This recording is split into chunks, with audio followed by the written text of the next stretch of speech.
குறிப்பாக சமூக ஊடகங்களிலே நானும் நீங்களும் ஒரு மொபைல் ஃபோனை பற்றி காய்ச்சி கொண்டிருக்கின்றோம், அல்லது நானும் நீங்களும் ஒரு கொழும்பில் ஒரு வீடு வாங்குவது அல்லது ஃப்ளட்ஸ் ஒன்று கட்டுவது சம்பந்தம் கதைத்து கொண்டு இருக்கின்றோம். அடுத்த கடமை எங்களோட மொபைல் ஃபோனுக்கு வருது, அப்பார்ட்மெண்ட் வருது, ஃப்ளட்ஸ் வருது, எல்லாருக்குமே ஒரு சந்தேகம், வாய்ஸையும் இங்கே ட்ராக் பண்ணுறாங்களா என்ற ஒரு சந்தேகம் எல்லாருக்கும் பொதுவாக இருக்கின்றது.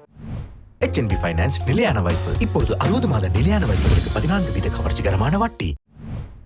அதாவது எங்களுடைய பிஹேவியரை வந்து அனலைஸ் பண்ணுறதுக்கு வந்து அவங்களுக்கு காசு, அதுதான் அவங்களுடைய main business. Big business, main business big data சொல்லல. ஏதாவது ஒரு சோஷியல் மீடியா பிளாட்ஃபார்ம் எடுத்தீங்கன்னு சொல்லி, அந்த மீடியா பிளாட்ஃபார்ம் ஃப்ரீ, யார் வேணாலும் வரலாம், என்ன வேணாலும் செய்யலாம். 90 விதமான ஃபீச்சர்ஸ் வந்து எங்களுக்கு ஃப்ரீயாக தான் இருக்குது. 10% ஃபீச்சர்ஸ் மேபி நீங்கள் அதில் அட்வர்டைஸ்மெண்ட் போடுறதா இருக்குது, அந்த மாதிரி விஷயங்களுக்கு காசு எடுக்கிறாங்களே தவிர மெயினாக நீங்கள் உங்களுடைய இன்ஃபர்மேஷனை ஷேர் பண்ணுறது ஃப்ரீ. ஏன்? அவங்களுக்கு உங்களோட இன்ஃபர்மேஷன் வேணும். இந்த ChatGPT எடுத்துக்கொள்ளுங்க, இந்த கூகுள் ஜெமினா எடுத்துக்கொள்ளுங்க, ஃப்ரீ. எதுக்காக அவங்க அதை ஃப்ரீயா விட்டுருக்காங்க? தரவுகளை சேகரித்து கொண்டிருக்கிறாங்க. ஆனால் எங்களுக்கு தெரியாம நாங்கள் எங்களுடைய தரவுகள் PH டேட்டா, PA டேட்டா எல்லாத்தையும் தரவுகள் எல்லாத்தையும் கொடுத்து கொண்டிருக்கிறோம். ஆனால் ஒரு சில காலங்களுக்கு பிறகுதான் யோசிப்போம், எங்களுடைய பர்சனல் டேட்டா எல்லாம் கொடுத்தோமே. நாங்க அதை கொடுக்கும் போது யோசிக்கிறேன்ல, இதை வச்சு இவங்க என்ன செய்வாங்கன்னு சொல்லி. டேட்டான்ற ஒரு கான்செப்ட் இருக்கு, இன்ஃபர்மேஷன் ஒரு கான்செப்ட் இருக்கு. டேட்டான்றது வந்து ரோ மெட்டீரியல், இன்ஃபர்மேஷன் என்று சொல்றது வந்து ப்ரோசஸ் மெட்டீரியல். இப்போ உதாரணமா சிவப்பு என்ற ஒரு வார்த்தையை நான் சொல்லும் போது உங்களோட மனசுக்கு என்ன வருது? ஒரு கலர் என்று வருது. என்னுடைய மனசுக்கு அது ஸ்டாப் என்று வருது. ஏன்னா டிராஃபிக் லைட்டை பொறுத்த வரைக்கும் சிவப்புண்டா ஸ்டாப், ஃபுட்பால் மேட்சை பொறுத்த வரைக்கும் சிவப்புண்டா வெளியே செல்லுங்க, நிறத்தை பொறுத்த வரைக்கும் சிவப்பு. அப்ப சிவப்புன்றது வந்து ஒரு டேட்டா, அதுக்கான கண்டெக்ஸ்ட், அது ப்ரோசஸ் பண்ணும்போது அது ஒரு மீனிங்ஃபுல் டேட்டாவா வருது. டிராஃபிக் லைட் என்ற ஒரு கான்செப்டை கொடுக்கும்போது சிவப்புக்கான அர்த்தம் மாறுது.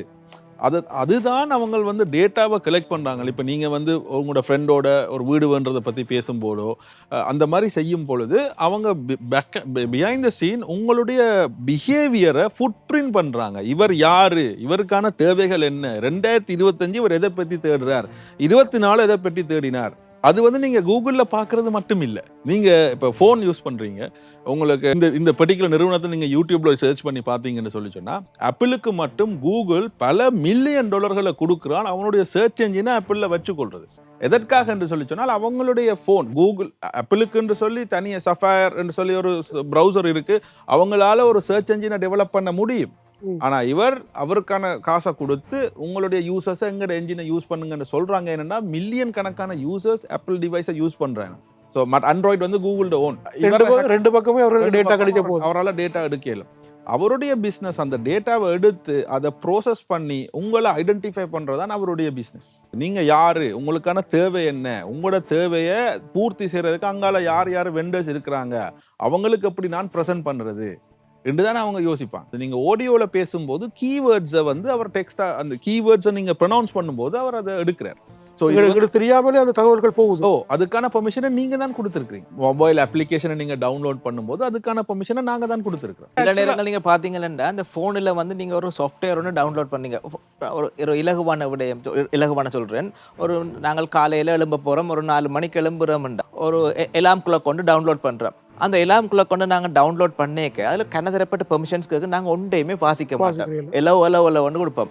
அந்த சிறிய அந்த எலாம் கிளாக் என்ன செய்யுமெண்டா, எங்களுக்கு எல்லா தகவலும், இமேஜை ஆக்சஸ் பண்ணக்கும், கண்டெக்ட் டீட்டெயில்ஸை ஆக்சஸ் பண்ணக்கும், எல்லாத்துக்கும் நாங்கள் டெனி கொடுக்க மாட்டோம், எல்லாத்துக்கும் எல்லாம் ஆக்சஸ் எஸ் தான் கொடுப்போம்.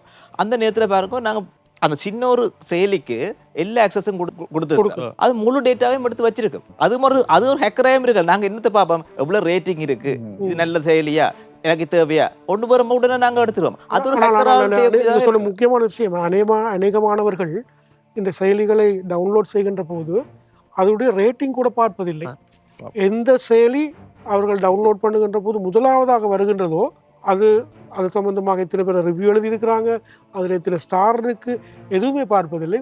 சில பேர் காசை கொடுத்து முதலாவது செயலியாக கொண்டு வச்சிருப்பாங்க, அதைத்தான் ப்ளஸ் பண்ணுறது. அது எங்களுக்கு தெரியாமல் நீங்கள் சொல்கிறது போல் அனைத்து டேட்டாவையும் அப்படியே உறிஞ்சி கொண்டு போகிற மாதிரியான சாஃப்ட்வேர் தான் அது இருக்கும். அது ஒரு ஹேக்கராலேயும் வந்து அந்த சாஃப்ட்வேர் இயக்கப்படலாம்.